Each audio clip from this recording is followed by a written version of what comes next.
So start with introductions, yeah? No. No? Start with the hello song. Oh, right. Well, yes. Our sessions oftentimes do start with a hello, so we thought that would be a good way to kind of break the ice and get things rolling. So we'll share kind of one of our classic, iconic ways of starting out a music therapy session. It goes like this. Hello, everybody. Hello, hello, hello. Oh, we got harmony. Hello, Hello to everybody. Hello, hello, hello. Well, you know that today is Saturday, and Saturday's the day for The conference. the conference, yes! Today is, what day is it? Saturday. And Nicely done. Saturday's a day for Music. our music. It is. Yes. And then we would say, Ready? Your turn. hello to everybody. Sing with us. Ready? We'll say Hello, hello, hello. Ooh, they're Nicely good. done. Hello to everybody. Sing it again. Hello, hello, hello. Oh, a round of applause for you guys. Thank you. All right, so Hello. now introductions. Now let's have an introduction. Hello and welcome. We're so glad you're here today to be with us. My name is Lisa Martino. I am a fairly short person with short gray hair, and I'm wearing glasses. In fact, on Thursday, one of my CVI students walked up to me and said, "Lisa, are you a grandmother?" And actually I'm not, but it proved that my gray hair is reading very well. Michael? Yes, I'm Michael Bertolami. I'm about a 6 foot tall guy with pretty long, straggly hair and glasses. Sarah? And my name is Sarah Sacala. I'm also very short, nowhere near 6 feet tall, and I have dark hair as well. So we are 3 out of the 4 music therapists currently working here at Perkins. And our esteemed fourth, Justin Nickel, is the music therapist in the secondary program working with older students. We work in the Early Learning Center in the lower school together, serving preschool and elementary age students up to 14. And in addition, Sarah works with students in the deafblind program. We are super excited to share what we do with you, hoping to demonstrate how music therapy supports engagement and social connection, as well as the tasks beneficial for growth, all while engendering a sense of belonging and creativity. So let's begin with some background information. What is music therapy, Lisa? Good question, Michael. So up on our screen right now, we have the National Association's official definition, which I will read. Music therapy is the clinical and evidence-based use of music interventions to accomplish individualized goals within a therapeutic relationship by a credentialed professional who has completed an approved music therapy program. Music therapy interventions can address a variety of healthcare and educational goals, such as promoting wellness, managing stress, alleviating pain, expressing feelings, enhancing memory, improving communication, promoting physical rehabilitation, and more. So now I'd like to share with you how we describe our music therapy work here at Perkins. We use the medium of music to support the growth and development of important goal areas for the children with whom we work. Areas we target are communication, emotional development, social skills, and the awareness of oneself in the context of group. We can support motor skills development and can target specific cognitive tasks and higher level social tasks like negotiation and compromise. We certainly support the discovery of each child's creativity and self-expression through music. We also believe that music is a human right, that everyone can access and explore music in unique and meaningful ways, and that having music experiences can enhance the quality of life for our students. And to this notion, we are deeply committed. So Michael, a little more follow-up information. Yeah, a little more follow-up information. want to talk to you a little bit about the expanded core curriculum first, because it is something that we think about a lot within the context of our music therapy work. And essentially, the expanded core curriculum, or the ECC, refers to the generally accepted 9 areas of instruction that children and youth with visual impairments, both those who are blind and those with low vision, including those with additional impairments, need to be successful in school, the community, and the workplace. A large part of what we work on with our students within the context of our music therapy work targets many of the skill areas that can be found and are defined within the expanded core curriculum. So the 9 areas that are included within this are compensatory access, which is essentially referring to the skills a student needs in order to be able to learn academics. So it'll include things like Braille, modes of communication, things like tactile symbols, sign language, kind of all falls under that. Then we've got sensory efficiency, which is helping students to learn how to use their senses, including any functional vision, hearing they have, sense of touch, smell, taste, and access skills related to literacy and concept development. Some of the other areas that are up there are a little bit more self-explanatory, and they include things like assistive technology, orientation and mobility, social skills, which is probably the area that's targeted most within the context of our music therapy work. Then we've got rec and leisure, independent living skills, self-determination, which is really about helping our students to learn how to be advocates for themselves, and career education. So now that we've given you some background information about both music therapy and the expanded core curriculum, I'm going to pass it back over, I think, to Lisa to talk about how we're actually integrating some of this stuff into our work. Yeah? All right. All right. Let's have some fun. Let's do it. All right. So we're going to start with an experiential, and you're probably really excited about that, right? So we're going to use the stretch band. Using a stretch band in our groups provides all sorts of learning opportunities. When we stretch this band out around our circle, we are connecting to each other. While I'm talking, would some people like to go hang out with Michael and Sarah at the circle? And look at that, jumps right in. It'll be fun, Beautiful. we promise. It will be fun. It'll be fun. This is fun. It's all fun. Grab hold. So for our students with visual impairments or deaf blindness, we are creating a sensory experience of what group feels like. As the therapists and supporting adults, they tap and sing the rhythm. The children whose motor skills might even prohibit them from keeping the beat on their knees or their wheelchair tray can feel the group beat through the band. We can also explore some basic concepts together, and that's something we'll talk about a little bit more later. Stuff like up and down, fast and slow, all through shared movement. This simple and sometimes silly activity can be a gateway to beginning to understand the experience of group, with children whose group experiences can be limited by their visual, motoric, or cognitive challenges. So this fun, playful tool actually helps us to understand what it's like to be in a circle together. So now Michael is going to lead a stretch band activity. Yeah, let's do this. These guys are ready to roll here. So this is something cool. we do in a lot of our groups, and it's a great time, as you'll see. And the thing I think to think about is adapting this for home. This is something that this stretch band is a pretty cost-effective tool to have, and there are so many ways that you can integrate this into just playing and connecting at home. And you can buy really small ones. So if it's you and 2 other people, you can buy a small one and have a small. Do you mind if I video? Just a quick video while you start? This is appropriate to do, yes. Yeah. We'll ask that people wouldn't take any videos when we're showing students up on the screen. Yes. But James consents. excellent. Thank you, James. All right.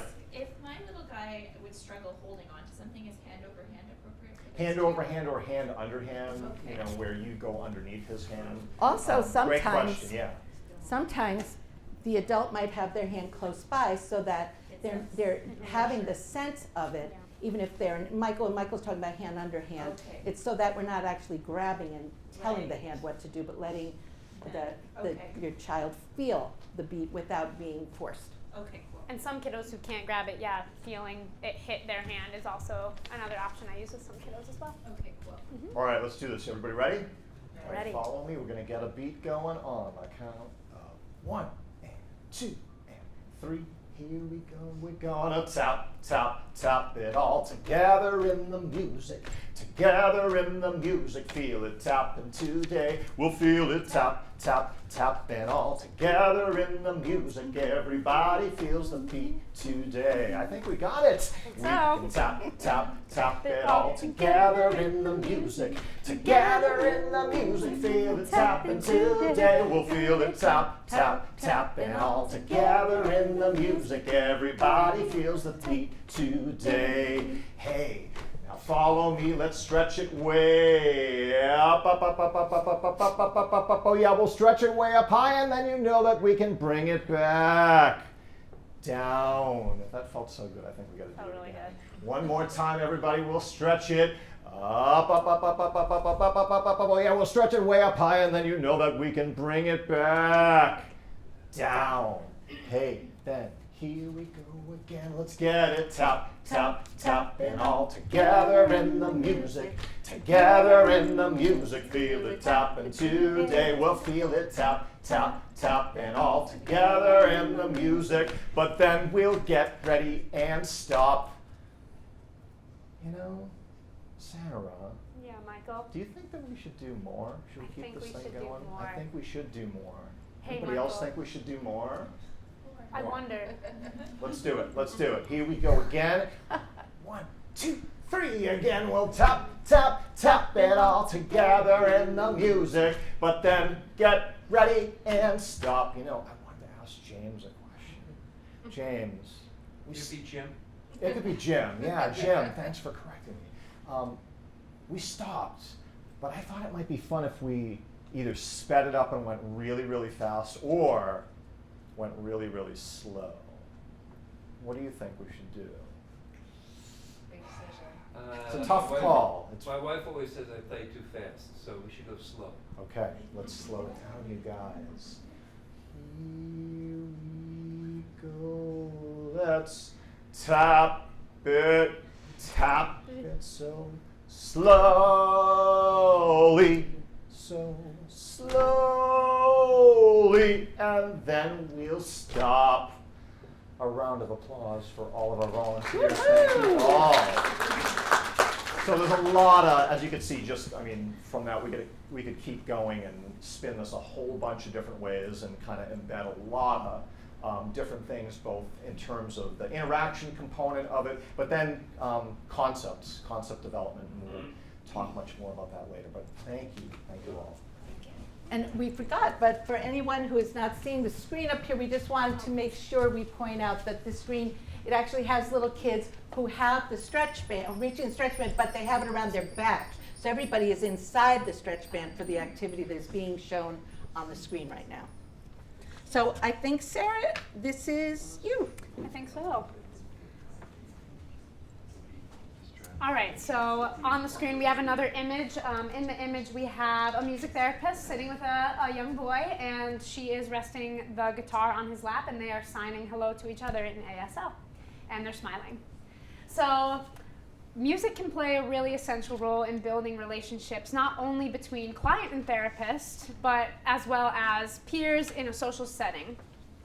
When we sing together, when we play together, and when we do things in a call and response type manner, we're increasing our awareness of others in the space.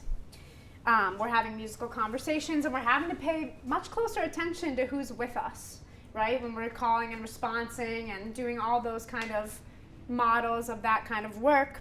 And when we engage in specifically what we're talking about today is vocal play, rhythmic mirroring, and switch play, we're reflecting messages back and forth to each other and increasing that awareness through that reflection. This additionally also ties into, standard rules of conversation, right? Taking turns, waiting and listening when it's not your turn, and staying on topic, right? So staying on topic essentially meaning like maybe you'll have a theme pop up. I know in this first example we have a really nice theme popping up and sticking in that kind of realm. So I wonder, Michael, if you want to share with us what's going on in video number 1 on the next slide. Yeah, we're going to look at some examples to get us kind of thinking about interacting and relationship within the context of music making experiences. Because again, that's one of the big things that we really think about, relationship, interaction within music making. So this first clip that we're going to look at is a really nice example of how we're sometimes able to explore relational play in vocal-based work, which again, is something that is so accessible when we think about it in terms of what happens at home. Just listening for sounds or things that come up vocally for a child. In this clip, you'll hear that this is a really brilliantly musical child, and you really hear that through the ways in which she's able to express herself melodically. She's primarily a non-speaking student, but has so much to say vocally.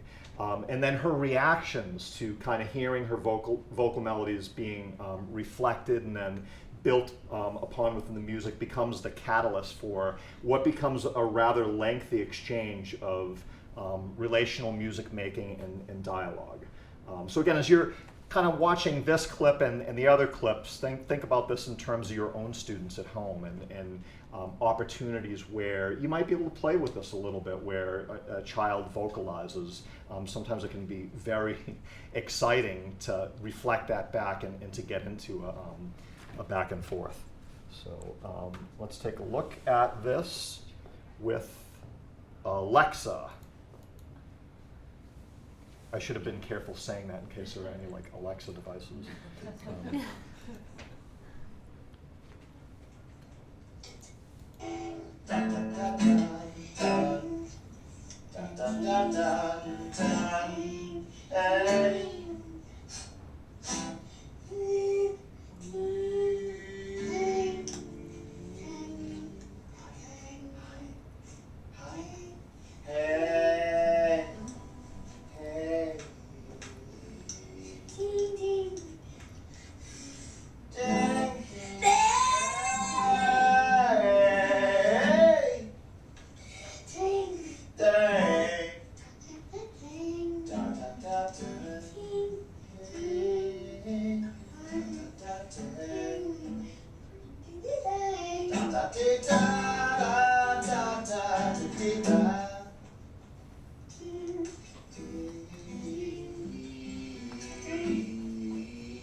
We got another clip. I just messed it up, so I'm gonna have to go back. Okay, so while he's getting back, I'll tell you about our next clip, which is a little guy who, at the time that I was working with him, while verbal, there are many challenges to him engaging verbally. But he's another super musical guy, and so we wind up getting into rhythmic call and response. Now, it's important to point out, even though these are, we're showing you right now 2 very musical little kids, that it's not about whether they're demonstrating a lot of dramatic musicality. It is about the relationship that we're developing through whatever the sounds are. So it's about going back and forth, again, as Sarah had said, in the conversational model of turn taking. At the end of this, you'll notice that he leaves the drum and he goes and taps his wheelchair and goes and taps the side of the drum. And if I were to require that he play the drum properly, it would be over, because he would need to take control of that situation, and fairly so. So what I'm doing is just following where he's going, because the relationship can continue. Okay.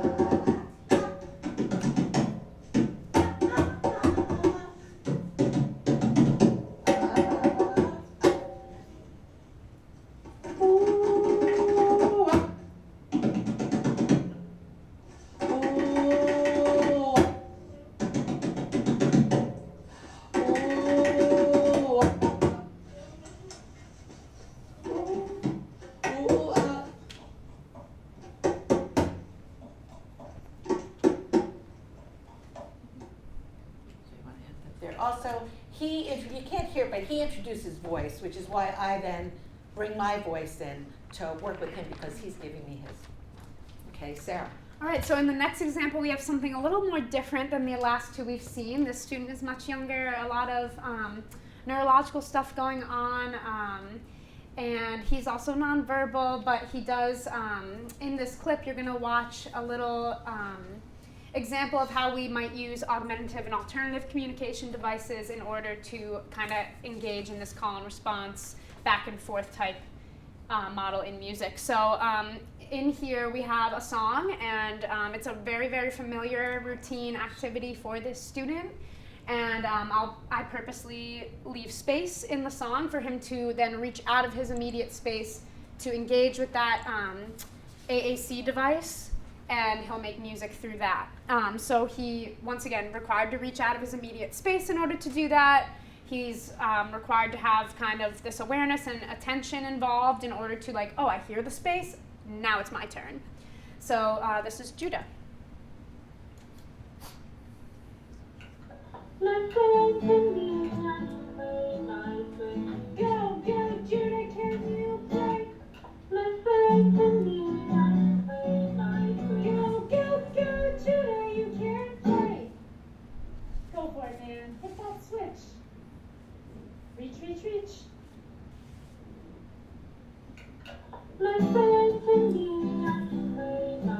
Hey, hey, yes you can, play, play.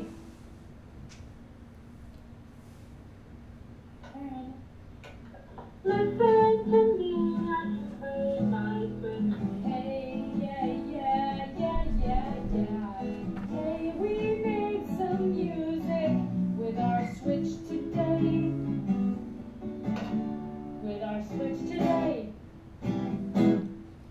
Are you gonna do it again? Come on, let's play.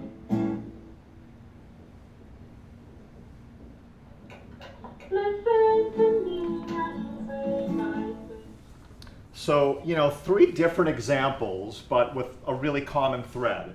And that really common thread is all about the interaction and the relationship that happens within that. And also socialization. Again, that's a big piece of what we think about in our work. So let's talk about that a little bit more. On this slide, you'll see a little boy really having a great time playing bongo drums as part of the group instrumental experience, where it's all about kind of social connection and interacting within the music. But there's also a really nice quote, I think from, is it the American Foundation for the Blind from 2016, that I felt like was pretty powerful just in terms of implications for social development. And essentially what it's saying is that for most typically developing children and adults, many social skills are learned by visually observing and interacting with the environment. And with visually impaired individuals, social skills are not learned casually or incidentally as they are with sighted children, which again brings us back to the idea of music therapy being a good way to sort of target that, because in music therapy we really have a unique opportunity to work on social skill development by working with our kids within this auditory-based experience. Group instrumental play, which I mentioned in reference to the picture of the boy on the screen jamming, is an especially useful tool in the development of social skills, because it allows our kids the opportunity to learn about what it means to be a part of a group and to work with their peers towards creating something collaboratively. And essentially, whatever instrument they choose to play becomes their voice and their means to express themselves, and they get to use that voice to express themselves dynamically on their instrument in relation to their peers as they're creating something together as a group. Pretty powerful, pretty awesome, exciting stuff. So I'll pass it back to Sarah, because we have an example to kind of share a little bit more about that group play and group instrument stuff in an actual session. So Sarah? Yeah, so we have a video on the next slide. It's going to be a lot different from your standard kind of jam altogether.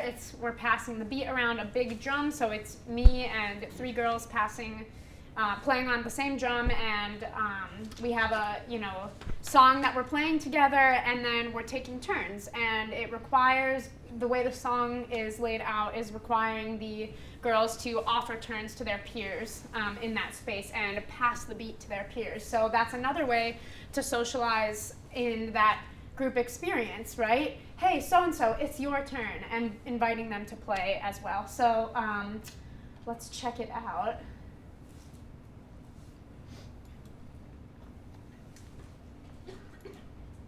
Drop down, pass the beat. Play that drum and pass the beat, and I'm gonna pass it to Shelby. Go for it, girl. Shelby. Shelby plays the drum, play that beat, and pass it. Play that drum, play, and you can pass the beat to who? Amaya. Go for it, girl. Amaya plays the drum, play that drum. And you can pass the beat to mine. Go, Amaya, it's Amaya's turn. Play, and now pass it to who? Whose turn?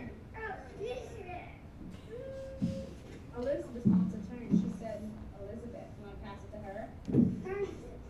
Elizabeth, okay, go for it, girl. Elizabeth plays the drum. Play that beat. So something I didn't mention that, and I heard some chuckles throughout the audience, it's working on impulse control too, right? Hey, it's so-and-so's turn, not your turn to reach for the drum. And that can't be understated, because anybody that's ever sat in front of a drum before knows that it's almost impossible to sit at a drum without playing it. So the fact that these guys are all sitting at this big drum and they start by playing together but then have to shift into this turn-taking exchange, that is such a hard thing to do and such a high-level social skill to develop. So really, yeah, so cool. Every time I see that clip, I'm like amazed that they can all sit there and like. I'm having trouble next to the wind chimes here. Yeah, right I now. know, I can't right? lie I to you, know. Michael. So this next clip, I'll let Lisa kind of talk. It will demonstrate again group play, but with a different spin. Right, I think, you know what, I think what I get out of this video mostly is just the joy of playing together, of what it feels like for everyone to feel connected through the music. So I won't talk more about it, we'll just watch it and smile. I am going to say one more thing about it. He can't help I know, himself. I can't help myself. Because again, I want to bring it back to just the idea of adapting this for the home environment. Think about that as you're watching this clip, because even though this is us kind of facilitating it in a group experience, there are so many ways that you can get instruments and put on a child's favorite song. This is just like the theme song from the Arthur TV show. The Arthur So it's like you could take any favorite song your child has at home, get a bunch of instruments, and you have like the family jam session at home. Can be a really great way to just kind of work on group play and connection. Great point, Michael. Yeah, Aren't you I'll glad stop he talking. jumped Gosh, in? he jumped in. All right, let's go.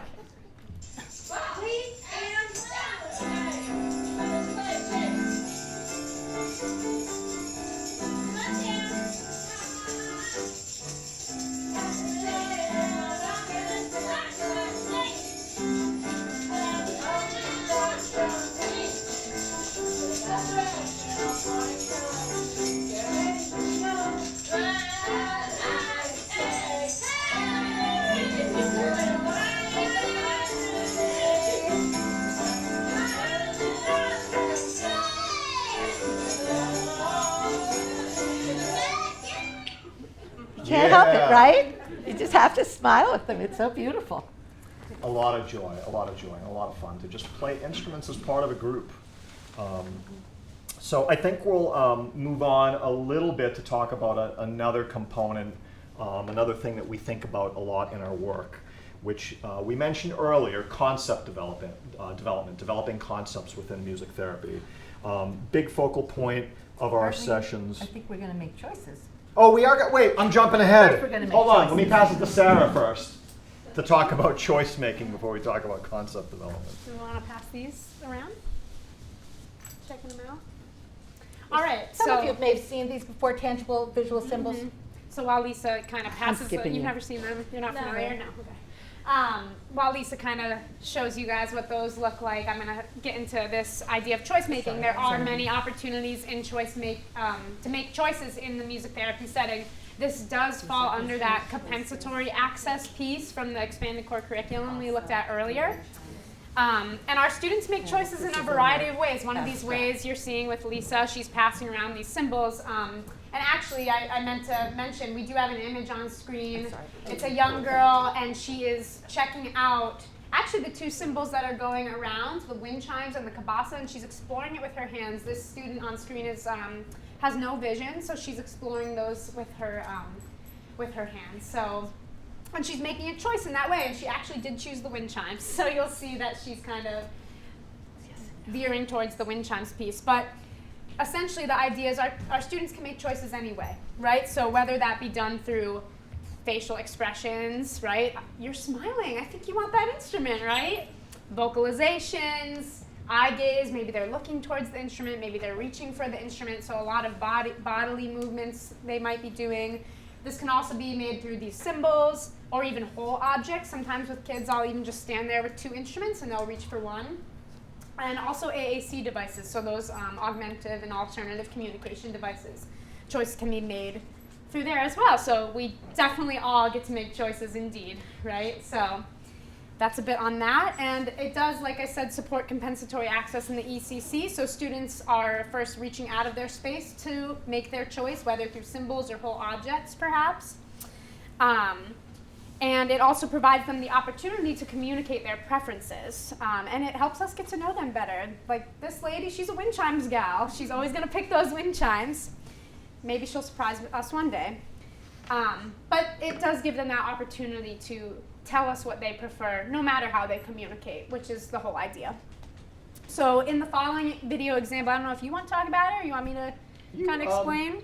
Yeah, I can kind of just explain. This is a student using a device for choice making. So what you'll see is he has a two-switch device. The white switch on the left is sort of his scanning switch, which he'll press on that to scan through and hear different choices. So you'll hear me ask him to find his instrument page. So he'll kind of scan through with the white button, and then when he hears that he's found his instrument page, he'll reach over and he'll hit the orange switch on the right side, and that will bring up the next page on his device that will then allow him to scan through. Again, with that white switch on the left, he can scan through and hear all of his available instrument choices, all of his preferred instruments, and when he hears the one that he wants, he'll hit that orange switch on the right to articulate which instrument he wants. And then you'll also get like a couple of follow-up things from him that really confirm that it was intentional, which is a big smile, he reacts, and then I ask him, so you told me that you want the wind chimes, is that right? And he'll vocally confirm it, yeah. So that's what we'll see here from Andy. Find that instrument choices page. Keep going. Ah, there it is, there it is. Awesome, man. So what instrument would you like, buddy?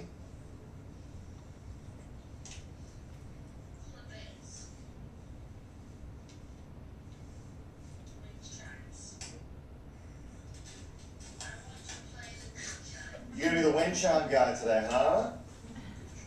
Yeah? Yeah. Excellent. Cool. All right. So choice making. I'm so sorry I almost skipped over that because that is such a good important one. So now I think we're good to jump to concept development. Yes. Questions to ask: is he in a chair, or is he in a wheelchair or an activity chair? That one. That's a wheelchair. Oh, wheelchair Yep. for that one. Yeah, his wheelchair tray with Okay. with the switch mounted. Yep. All right, so concept development. Again, I jumped into this before. Another item that is a big focal point for us in music therapy is built around this idea of developing key concepts relevant to both the ECC and also core academics. So using music as a framework and a foundation for experiencing and learning, we're able to introduce our kids to a wide range of important concepts, things like yes, no, fast and slow, loud and soft, more and finished, up and down, opposites, all those different things. The list really goes on and on and on. And while there are seriously endless possibilities for the ways in which these concepts can be targeted within the music therapy setting, we'd like to share a few examples of some of our favorites in ways that we kind of target it within our work. And again, I think before we jump in, I think we invite you all to think about, adapting it for home, because there's this first one with scarves, again, a really, cost-effective item to pick up that are super fun to play with, that you can use at home, again, to pre-recorded music or just vocal music. So think about that too. Yeah. Sarah? And we passed out scarves. I know there's not totally enough, but if you're next to someone, we have some people who have a nice idea to share. You can also share scarves if you want, so that could be fun. Little social interaction, right? Big piece of what we do. So the first concept we have is up and down. Now, really quick piece, we mentioned at the start, I do work here in our deafblind program as well, and I love these scarves because for the kids who also have some vision over there, it's a really nice visual piece for them. So it gives them that better sense of up, down, side, side, fast, slow, all that stuff. So, all right, let's get those scarves shaking. Are you ready? Ready. Okay, one person's ready. Are you ready? Oh, goodness. Let's do it. Shake your scarf up in the air. Up, up, up. Way up high, high in the sky. Shake it, way up high. Now can you bring it down low, low, low? Let's see how low you can go, go, go. Let's shake our scarves all together now. Shake 'em up. Let's shake our scarves all together now. Then we'll get ready to stop. Oh, nice stopping. Hey, I wonder, Lauren, do you want some more? You want some more? Okay. Hey, I wonder if we should go side to side now. Should we do side to side, left and right? We should. Yes. Yes, we should. Okay, here we go. Get them shaking. Shake your scarf to the right, to the right. Go, go, go. Shake it up to the right now. Shake it, shake it, shake it to the left, to the left. Whoa! Let's see how you can shake, shake, shake. Let's shake our scarves all together now. Shake 'em up. Let's shake our scarves all together now. Then we'll get ready to stop. Yeah, we stopped. Nice Yeah. shaking, Sarah. guys. Very cool. Do you want me to get those scarves? Sure. Scarves in the pot. Okay, another concept song, and this is a little more abstract. We're not moving with it as much, but we're checking in, and we can do it again with children who are verbally engaging, children who are engaging through a variety of different tools like switches or devices, or through their responses to the question. Sometimes when someone isn't answering at all, the staff who knows them best might say, I wonder if, and then we shape it around that it's possible that someone is feeling a certain way. But we want to make sure that everybody has an opportunity to hear their story in the song. So this is yes or no. Yes or no, yes or no, it's your choice which way you're gonna go. If someone asks you a question, you can say yes or you can say no. Hey, Michaela, do you like sitting in traffic? No. No. Can I sing about that? Sure. Thank you. Michaela does not like sitting in traffic. She says, no, no, no. She does not like sitting in traffic, so Michaela says, no. Hey, Rose, do you like ice cream? Oh, yes. You do? What's your favorite flavor? Chocolate? Ah, can I sing about that? Rose really likes ice cream. She says yes, yes, yes, she does like ice cream. So Rose says yes, especially to chocolate. Yes or no, it's your choice which way you're gonna go. If someone asks you a question, you can say yes or you can say no. Okay. Hey, Lisa, can I share a song? Yes or no? Yes, Ah, you can. Hey, you know what else about that one is something else that we might do with that is. Oh, and we had the symbols going around. I'm sorry, Michael. The symbols for yes and no, yes which or no we was out also there too. use. Yeah. I brought that just to let you know that's something we can use during that song. Yeah, yeah. What I was going to say is within stuff like that, we would also look for opportunities to integrate the social component in that. So, you know, like the next step might be saying, oh, Rose really likes ice cream. Rose, can you check in with Jim to find out what type of if he likes ice cream, and kind of encourage like group members to kind of interact with each other around whatever the concept might be. So I got a fun one that I've used related to developing understanding of opposites concept.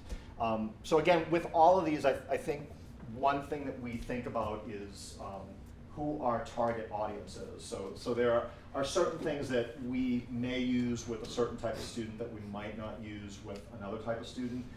And certainly this one is one of those, because it is even another level of abstract, you know, to this. So I wouldn't use this with everybody, but for some kids, this is a really great structure for working on opposites. It goes like this. Words that are different from each other, like hot and cold, and up and down. These are called opposites, opposites, and this is their song. Words that are different from each other, like hot and Cold, up and down. That's right. These are called opposites, opposites, and this is their song. Now, Lisa, Yeah, the opposite of left is? right. That's right. And the opposite of day is? Night, Nice. And the opposite of big is? small. She's got it, she's got it. It's the opposites song. So another fun idea for concept development related to opposites. All right. And really quick before we change the slide, we do have 2 images up on this screen, and it is a young girl reaching way up high for a stretch band that's over her head. It looks like she's engaging with a group. So I think we're gonna kind of continue to develop this a little bit more and start talking about theme-based work, kind of going beyond concepts and integrating themes and kind of coming up with some of our own structures. And Lisa is gonna talk about that a little All right, bit. so we're talking more about how to create the songs for our kiddos. So music is all about structure. Different notes line up to create the rhythms and the melodies that exist in a time frame. When we look at the structure of a song, we can hear a chorus that often repeats a common theme of the song, and then verses that fan out to touch specific points to the theme. That's a classic pop song structure. The rhythm, timing, melody, and harmony are structural foundations to the lyrics, and the lyrics are the message. When broken down in this way, we can think of songs as containers that hold and organize our thoughts, our feelings, and the way we get our point across. Even one sung phrase provides us with an expressive experience of beginning, middle, and end in timing. Whether a child is just learning about the basic skill through a simple repeated phrase sung in a very familiar melody and rhythm, or a child is learning how to organize their words to better communicate their experience, the song provides structural foundation as well as the expressive vehicle to tell our stories. So let's start with lyric substitution. I should say the image on the screen is of me. I'm leaning into a little girl singing who is holding my hands and singing back. So we are singing together in that moment. So we're going to start with lyric substitution, which is something that a lot of you already probably do, and it's taking a familiar song tune, let's say Twinkle Twinkle, and changing the lyrics to work with a given moment or task. Here the melodic and the rhythmic structure are also deeply ingrained in many of us, and we totally understand without being told when things are beginning and ending, which is a really big concept in the social exchange. Here's a hint about writing a lyric substitution. You try to keep it simple, straightforward, with some sort of repetitive content that really underscores the task that you're asking your child to engage with. And now, Sarah's going to write a lyric substitution with us. All right, I'm going to call on someone. Let's see, Alicia, can I borrow you? I'm wondering, is there something at home that maybe you could use support in Yeah. helping a kiddo with? Just thinking of like mealtime. So Mealtime. maybe holding a spoon or taking a cup. Holding a spoon, maybe taking a bite with said spoon? Yeah. Okay. All right, mealtime, here we go. Hey, let's eat our meal today. Let's eat it with a spoon. Grab hold tight and put it to your mouth, and we'll eat our food. Maybe? That was a good one. That was a hard one. Should we do one more? I wonder. Does anyone have an idea? Walking with a cane. That's a good one. Nice one. That's a tricky one. Okay, let's see. Let's think of a song first. Maybe we'll change up the song. Okay. Let's go walking with our cane, sweep it left and right all day. Let's go walking with our cane, walking on the sidewalk today. Let's go walking with our cane, sweep it left, sweep it right, and navigate the way. Oh, nice. Now notice, the melody, totally familiar. The rhythm is organized and we could walk with it. We can feel that pulse. But Sarah keeps saying, let's go walking with our cane. It's a very structured cadence of a phrase that's telling us what we're doing. And there's the learning moment. So now let's talk about what we like to call theme songs. And these are songs that we've written and we use with our students. The image I always use for this process is that of a wagon wheel, where we prepare the chorus section that is very easily learned and repeated, and that holds the overall theme, and that would be the hub of the wheel. And then we give the verse sections for our students to fill in that are the spokes of the wheel, and they move away from the hub based on what the student is saying, but we always come back to the center. We always remind ourselves at the center of what it is we're talking about. So we can do this with students who prefer to sing their own verses completely, as well as students who will tell us something, again, through visual tangible symbols, switches, communication devices, gestures, facial, and vocal expression. The important piece is that each student, if they choose to, can share something about themselves that becomes part of the larger theme, a theme that we share together. So we're gonna watch a video of a theme. It's called the Feeling Song.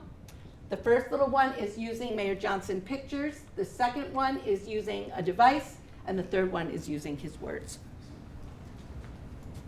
Hey, let's sing about our Feelings hurt. sing about our feelings. Let's share some thoughts about our feelings today. Thank you. And we check your board. Ready? You can say,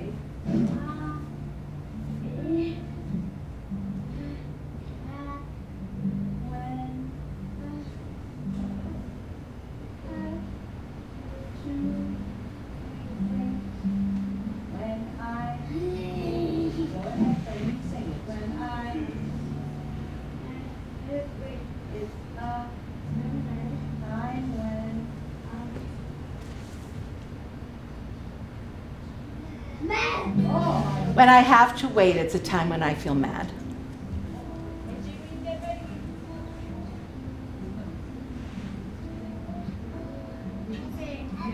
We were working on sad, but she was adamant that we were not going to be discussing sad at this point.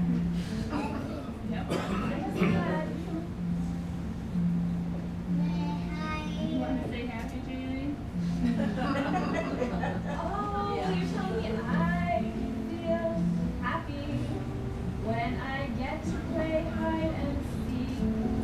When I get to play hide and seek, it's the time I feel happy.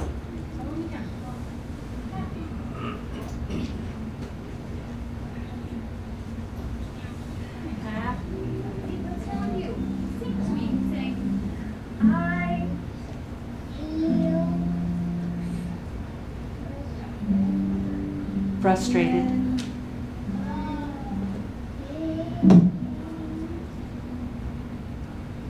When I couldn't.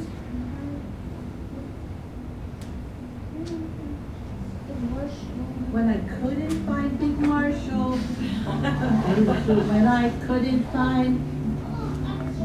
It's a time when I feel frustrated. Thank you for sharing that, Steve. Okay. So let's. Wait, where are we? Should we do this now? We have time to do it. Yeah, let's That's do like let's 5 do the minutes. feeling song live Let's and do in the person. feeling song live and in person.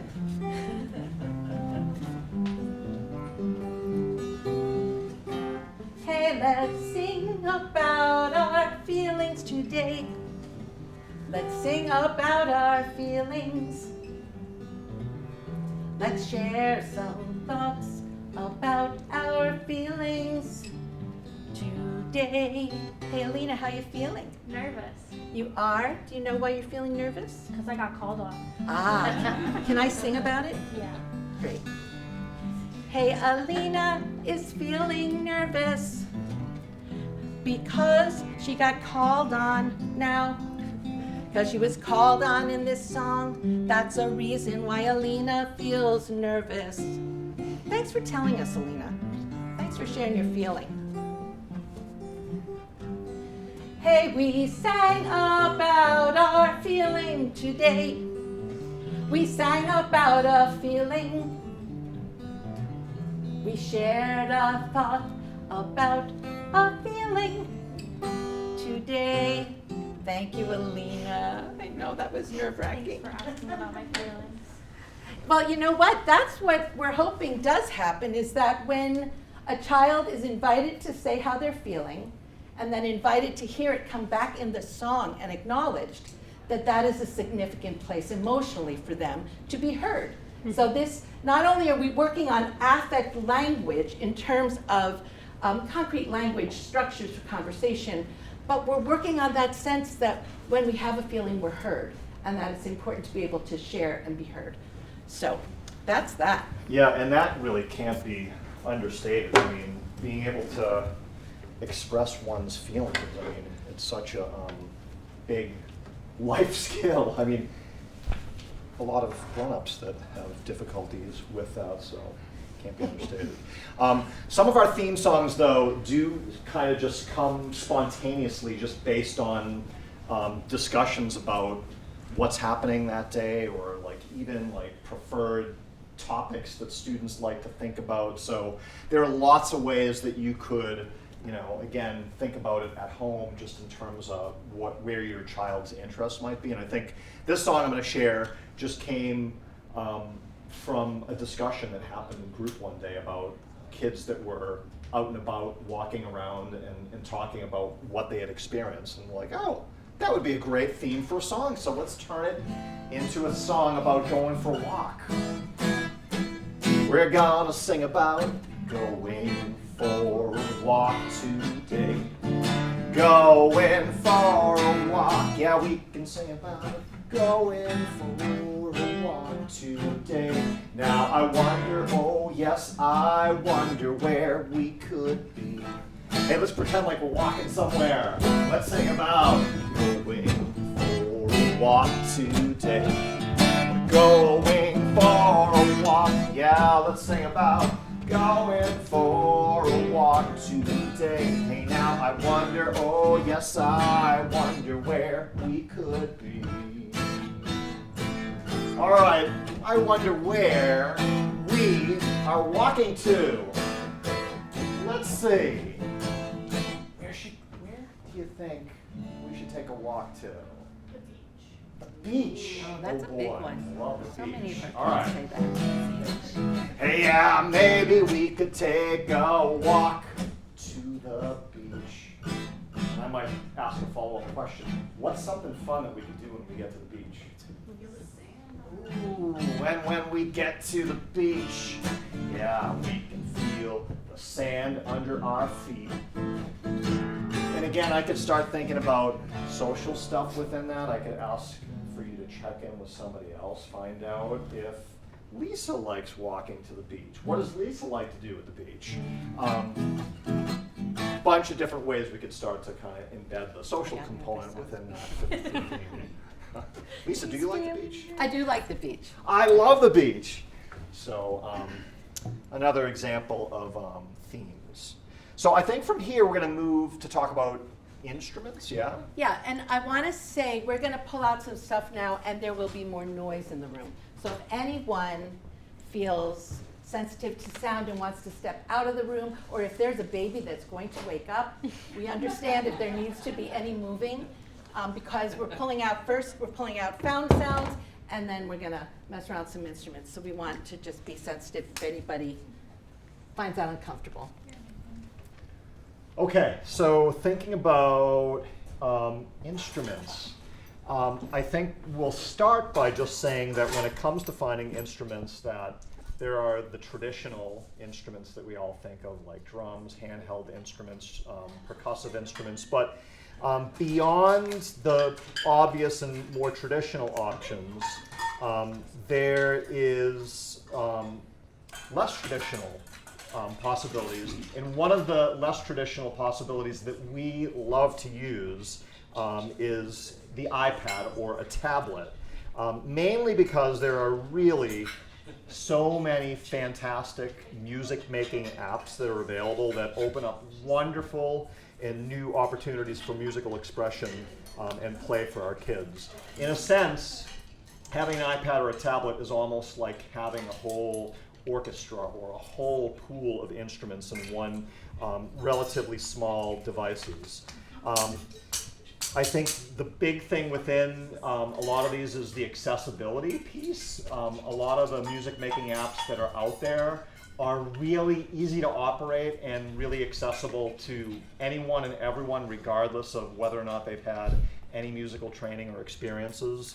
And accessibility beyond that is that for a lot of our kids, it takes, they get a lot from not having to put too much. So if we have a child with a really limited range of motion or might have difficulty accessing traditional instruments, like the smallest movement across the screen of an iPad or tablet can open up huge opportunities for expression of sounds. There's really endless possibilities and too many for us to explain, but we will make a list of some of our favorite iPad apps. One that we use all the time, which I have on my phone and we'll take a look at in an example, is a great app called Bebot, which B-E-B-O-T. It's essentially a robot synthesizer. It's got a really cute visual on it for anybody that has low vision or some functional vision, but even if a child doesn't have the vision, the sounds are big and they're fun and they're diversified. Even within this one app, you can manipulate and change the sounds in a lot of different ways. And it's kind of set up, similarly to like a keyboard or even like a guitar or a harp, where the left side of the screen will give you all deep bass notes, and as you swipe across, you'll get like bigger, louder notes. It kind of looks like this. Oh, this guy. Yeah, that's him. Okay. That's him. And I think it's fairly cheap. Does it say how much it is? What, $1.99? $1.99. Best $1.99 you're ever gonna. Can you say what the name of that is again? Bebot. B-E-B-O-T. Yeah. We'll have a list of those. Available on both Android and Apple, as far as I know. But it's a really, we use this app with a lot of kids, and a lot of kids are motivated by it, again, because And we have you get a lot from an it. image on the screen of a little boy using, not Bebot, but I think Xylophone. a xylophone app. So the access is really great. And apologies, because I think Sarah and we forgot that Bebot had to come, so we handed out these instruments if we distracted people. I realized after we handed them out, he was talking about something else. So, That's okay. apologies. We'll get there. We might as well roll with the cookware, shall we? Well, we're gonna take a look at the Let's video look at Bebop. first. Look at the video. Let's take a look at Bebop in action in a session with Kaylina. Do you want to say anything about this clip, Lisa? No, I think, well, this little girl definitely had motor issues. She was the little girl who played the bells in the group and worked really hard to get those bells to sound. Other instruments were hard for her to access. She wasn't going to get a great sound out of a drum, and some things, because of her reach space, required some assistance from other people. So what's great here is that she's playing her story all by herself. This was hers, and she can make as much sound as she wants, and she can move without me assisting, and therefore not letting her have that feeling of doing it all by herself.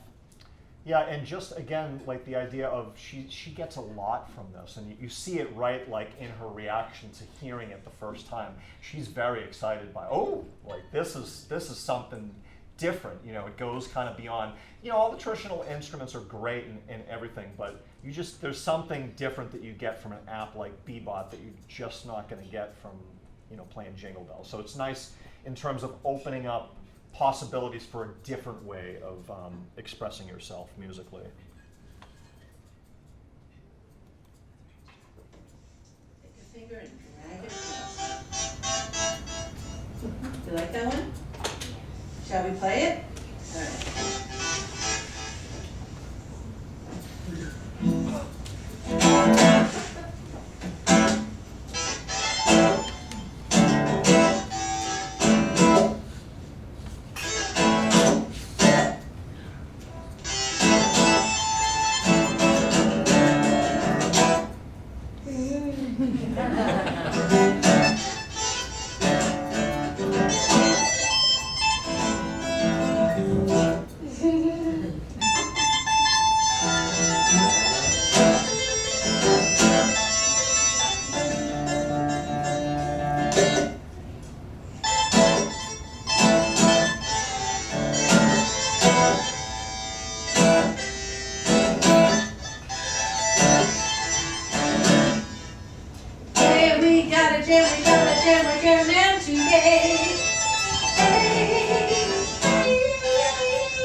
So lots of great stuff there with the iPad. You do, you know, have to make the initial investment in getting a tablet or an iPad, but you know, once you have that, a lot of these apps, like I said, some of them are free, but if they cost anything like Bebop, it's like $2, $3, $4. I think the most expensive app we've ever bought was Thumb Jam, which is another really great app, similar to Bebop, but not as electronic or digital sounding. It has like all acoustic instrument sounds. I should have loaded that one because it's so cool that like some of the instrument sounds are just so authentic.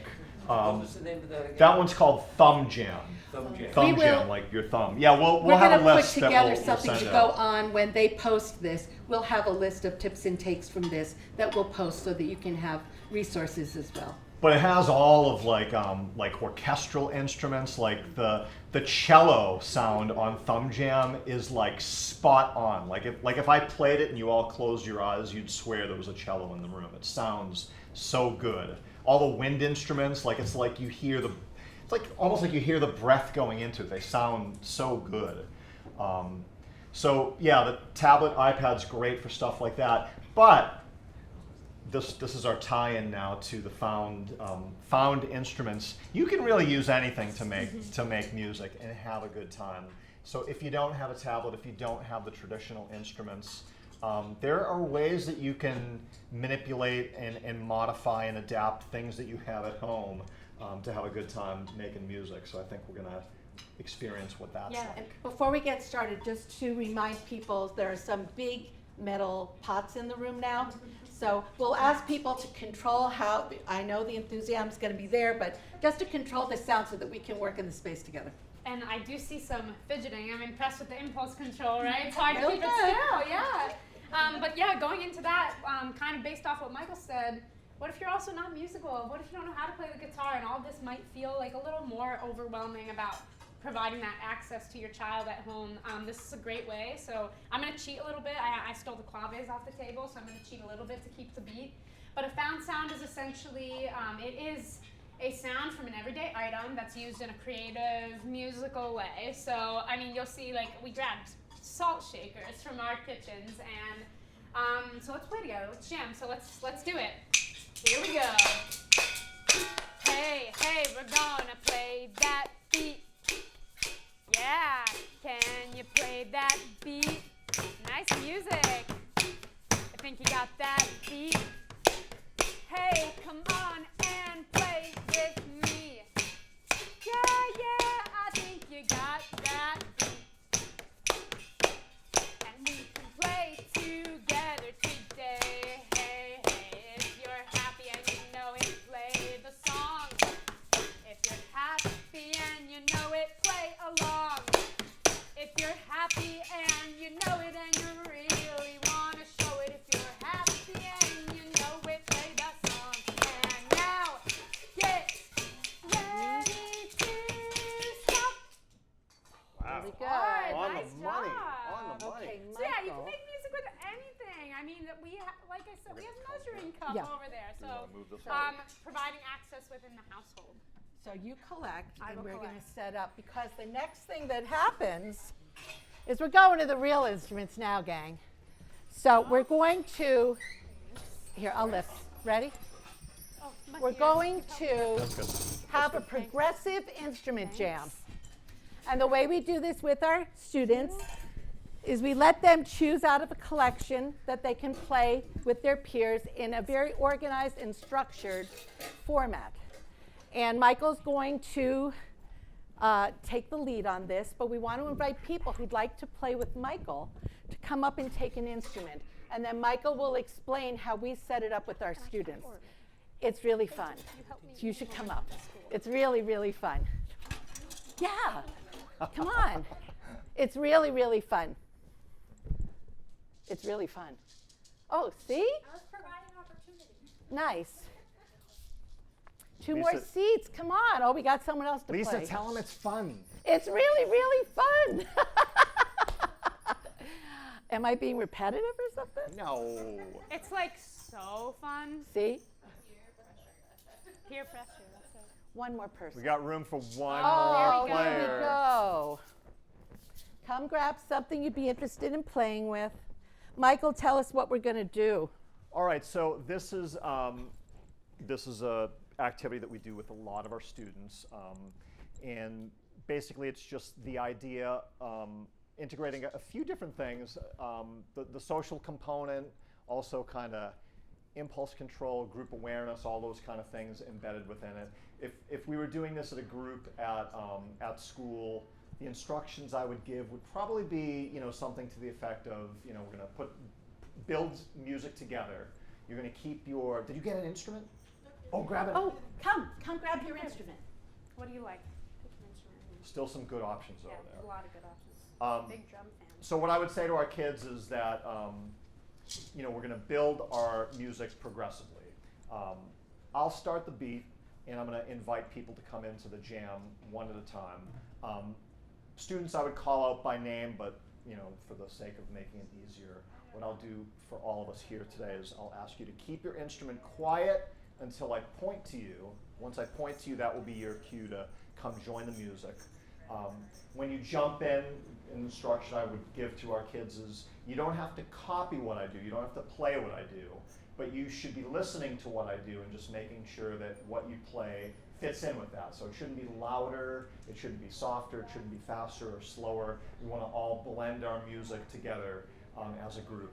Once I've called you into our jam, you're going to keep on playing and just listen for other shifts that might happen and listen for other directions once we get started. So with that, I'm going to get it started. And again, you're all waiting and listening for the cue to come join the jam.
back up, down low, back up. All right, keep on playing. I'm going to count us back from 5 to 1. And when I get to the 1, we're all going to stop together on 1. All right? Here we go. 5, 4, 3, 2, and 1. Thank you again to all of our volunteers. You can just put instruments back on the table. I don't know if we need to now. Do you want your notes over there? Is that you over there? Thank you. Is that paper yours over there? Slash, do you want it? I don't think so. I think I'm finished with that. I can explain what's happening at the end. Great.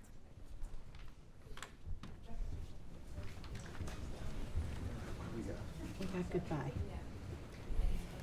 So, Yeah, we are getting close to the end, aren't we? So I think we're gonna start transitioning towards wrapping up by talking a little bit about how we wrap up when it's time to end our sessions with our students. Yeah, so we do end all of our sessions. So we started with a hello song. Can you guess what we end with? Goodbye song. You're so smart. Yes, we end with a goodbye song.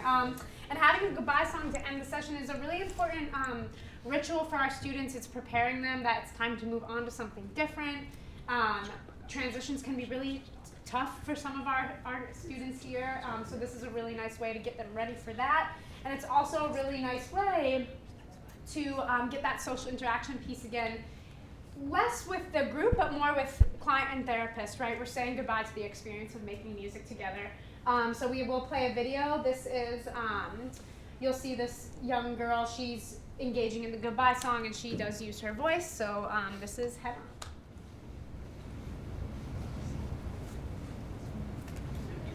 Time to the goodbye song. You want to count me in? Okay, go for it. 1, 2, 3. Goodbye, goodbye, you. Our music time is through. Thanks for coming to play. It was fun, so I'd say. Now we're finished today. La la la la. Goodbye, Hannah. Goodbye, goodbye. Bye. Bye. One more time. Goodbye to Hannah. Goodbye. Goodbye. Bye, Sarah. Bye, girl. Yeah, we played our music today, and now get ready to stop. So funny because I've had lots of kids. We use our now get ready to stop to give kids to practice anticipating stop. And for kids who don't want to stop, they always put their fingers in their ears. It's so sweet. All right, so we're going to turn this into an interactive experience Of course. because it's just so fun to do that. So this is probably a goodbye that people will be familiar with, and we're ironically hearing this a lot at sporting events, and it's one that our kids often identify with because it's the song that they play when people are often ejected from the game. So you'll recognize this one, and you'll be able to jump in like so many of our kids can with this one. It goes like this. Na na na na, na na na na, hey hey hey, goodbye. Na na na na, na na na na, hey hey hey, goodbye. Oh, we're gonna sing that once again. They're good. Na na na na, na na na na, hey hey hey, goodbye. Na na na na, na na na na, hey hey hey, goodbye. And then I might say goodbye to everybody. Good. Bye. Goodbye, let's sing it one more time. I'll say goodbye, everybody. Good. Goodbye.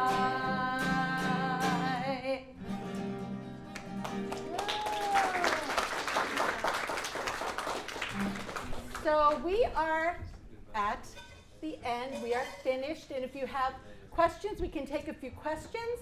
We will make sure that we get that tips and takes page together. So if you're interested, when you go on the website to view this, it should be attached to that. And if you have other questions, please feel free to ask or come up. A couple and check of with us. quick resources on the screen. Oh, we yes. have the URLs for our National Music Therapy Association, the American Music Therapy Association, which is just musictherapy.org. And then we also have a local organization, which is the Massachusetts Music Therapy Alliance, and that URL is just massmusictherapy.org. And then we also have our regional chapter of our national association, which can be found at musictherapynewengland.org. So those are just some quick resources, but we'll make some things available to people. Yeah, after these the are fact. good resources if anyone is looking for a music therapist in terms of any services. These are great resources to look at. So are there any questions? We have just a couple minutes if there are any questions. Yeah. Less of a question, but hi, I'm Lauren. I'm a PT in the deafblind program. And during scheduling this year, it ended up that the time that Sarah had for a one-on-one for a student happened to be the time that I wanted to do PT. So entirely accidentally, but it's now like one of my favorite half hours of the week. Sarah and I get to work together. So you talked a lot about these music group settings and things, and a little bit about incorporating it into other activities in the home. But it is just like, people in the office with me on Wednesday at noon on Wednesdays, I'm like, oh, it's Wednesday! And the kid's not even on an IEP service anymore, but it's just such an incredibly fun and valuable and beneficial time with the student that I'm like, it's not PT anymore, it's just motor and music, I'm never letting go, it's not gonna happen. But just, it's, and like in PT, we're doing such functional movements and we're doing things that are hard, so to have something where you're reinforcing the language and the concept development piece of it while you're also like maybe distracting them from something that might be a more challenging task and getting them just really hyped up and invested. It's just like such a wonderful collaborative experience. And now that I've met all of you, I want to work with all of you. We'd love to work with you too. Yeah, and we didn't talk about that in this presentation, but here in our work at Perkins, that is something that we certainly value is, and about Perkins as a whole, is that we really do work as a team. And there's just so much great collaboration, and we love those opportunities just as much as how you described it, where we get to collaborate with PTs and speech and language. We do a lot of work with our speech and language pathologists. OTs because as well now. and OT, yeah, it's such a great, we feel like it's such a great luxury to have because it allows us to really go beyond the scope of what we could do if we were working solo, and to have just access to experts in all these different, related services is just so invaluable, and we cherish those opportunities and experiences as well, and it's a big part of our work. I just wanted to share with any parents who might be new to switches. When I first heard about them, I was a little overwhelmed because people kept sending me the really expensive websites for them, because you tack special needs to anything and it goes up like $500. Sure. But it was crazy. We found switches for less than $30 on Amazon if you look for ones for training your dog.